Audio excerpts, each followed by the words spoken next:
Meaningful और meaningless arrangements को समझने के लिए हम एग्जाम्पल लेंगे यहाँ पर परमुटेशन एंड कॉम्बिनेशन का।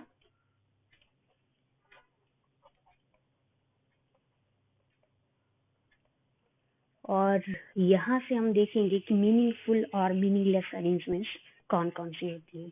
तो परमुटेशंस कंसिडर करेंगे हम परमुटेशन और कॉम्बिनेशन के लिए 4 particles that are A, B, C, D, in which 2 will be taken at same time। दो जो है आपने सेम टाइम में लेने हैं। तो इस तरह से आपके जो 4 पार्टिकल हैं A, B, C, D, इनका जो परमुटेशन होगा वो क्या होगा, that is AB,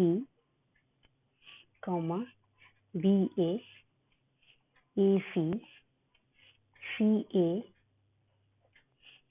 then AD, DA, BC, CB, BD, DB, CD, DC।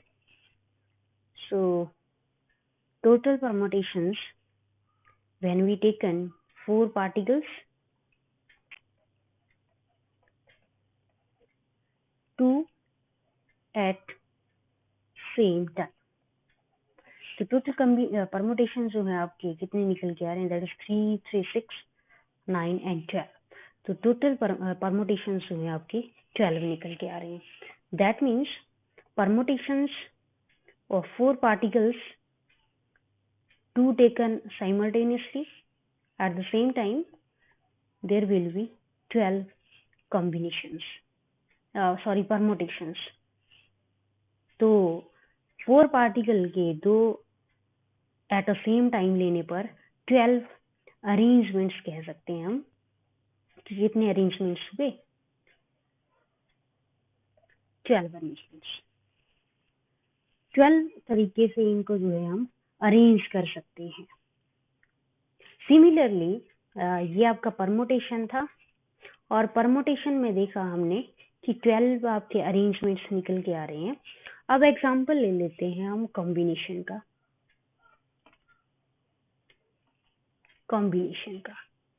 तो परमुटेशन और कॉम्बिनेशन में क्या डिफरेंस है, जहां पर आपकी जैसे इस तरह से आपने AC लिया और CA ले लिया दोबारा से, और AD, DA, BC, और इसी BC को हमने अरेंज कर दिया, C पहले ले लिया और B बाद में ले लिया।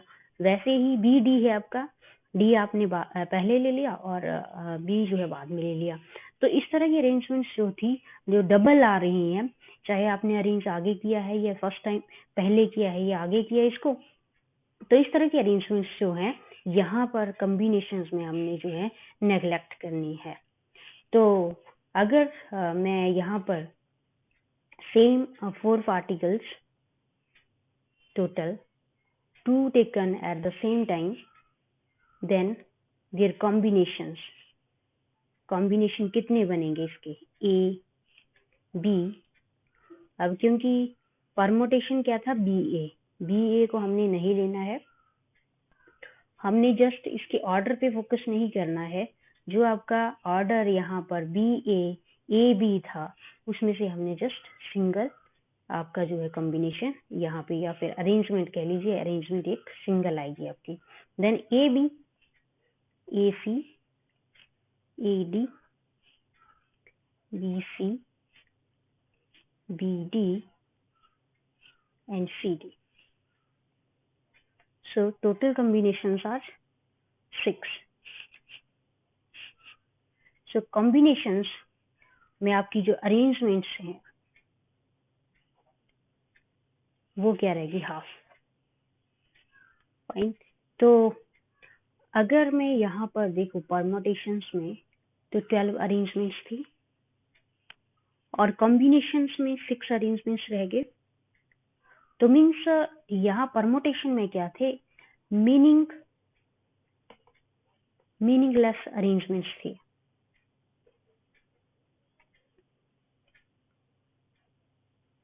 मीनिंगलेस अरेंजमेंट्स भी थे और साथ में मीनिंगफुल अरेंजमेंट्स भी थे।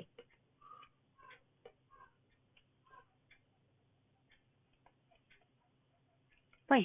और जब हमने इसका कॉम्बिनेशन किया, combination of 4 particles, 2 taken at the same time, that is 6।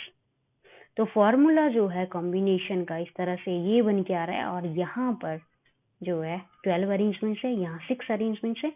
तो 12 में से 6 हमारे पास जो रही, इसका मतलब ये हुआ, ये जो अरेंजमेंट्स निकल के आ रहे हैं हमारे 6 arrangements, these are only meaningful arrangements। Okay, ये आपके यहाँ से कॉम्बिनेशन से जो है मीनिंगफुल अरेंजमेंट्स निकल के आ रहे हैं। That means in conclusion we can say total number of arrangement in a system कितनी होंगी? Number of meaningful arrangements plus number of meaningless arrangements.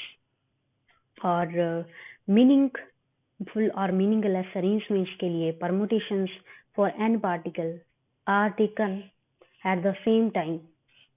General formula जो है, क्योंकि आपने 4 पार्टिकल को 2 taken at the same time 12 combinations बन रहे थे, तो आप एक जनरल फार्मूला जो है परमुटेशंस के लिए, और we can say the meaningful and meaningless arrangements are n particles are taken at the same time is equals to n factorial over n minus r factorial। Similarly, combinations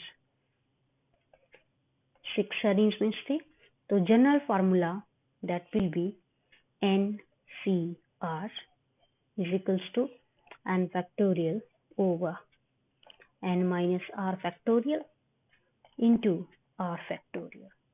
So these are the general formula for the permutations and combination। और permutation और combination से हमने देखा कि meaningful और meaningless हमारे arrangements जो है हमारे पास निकल के आ रही है।